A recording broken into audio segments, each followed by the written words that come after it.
Renee、Jeffrey，你哋睇濕地公園啲紅葉好靚啊！哇，係喎！濕地公園除咗紅葉，仲有咩睇啊？仲使問？梗係睇雀啦！咁我哋快啲一齊去睇啦！快啲啦！行啦！行啦！睇翻啲資料，香港位於東亞澳大利西亞遷飛路線入邊，所以每年冬天都會有好多候鳥由北方南下途經香港，又或者喺香港度冬。咁所以冬天一定要嚟濕地公園，呢度可以睇到好多候鳥，而公園有3間觀鳥屋，我哋可以喺裏面靜靜地仔細觀察佢哋啦。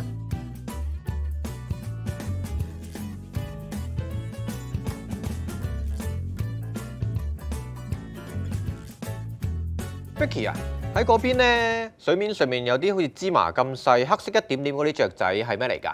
等我望下先。前面嗰啲係鳳頭潛鴨嚟㗎。男仔同女仔嘅鳳頭潛鴨係唔同樣㗎。男仔全身接近黑色，腋下同腹部嘅位置係白色，而女仔大致就係深褐色。佢哋好中意成群活動，仲會同其他鴨仔一齊。後面嘅介紹版仲介紹咗好多喺河畔觀鳥屋見到嘅雀仔。差唔多時候去下間觀鳥屋啦。好啊，我哋行啦！快啲啦！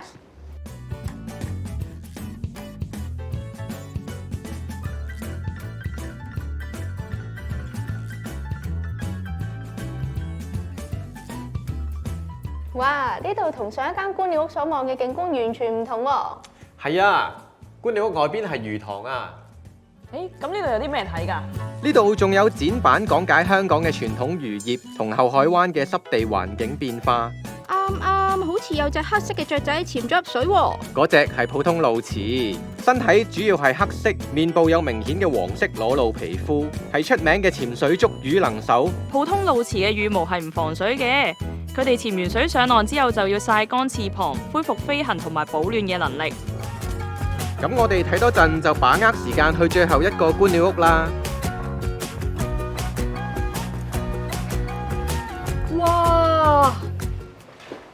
好大片嚟，前面啲黑臉琵鷺差啲俾你嚇走晒啦。好彩佢哋仲喺出面休息同埋覓食，不過我哋都要靜啲啦。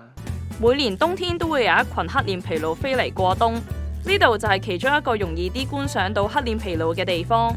冬季嘅濕地公園真係可以見到好多唔同種類嘅雀鳥，你哋快啲望下，前面又有一大群候鳥飛緊過嚟咯。估唔到今日真係睇到好多冬候鳥喎。係咪呢？都話咗濕地公園嘅4季就係咁精彩㗎啦。好，咁我哋下年再嚟過啦。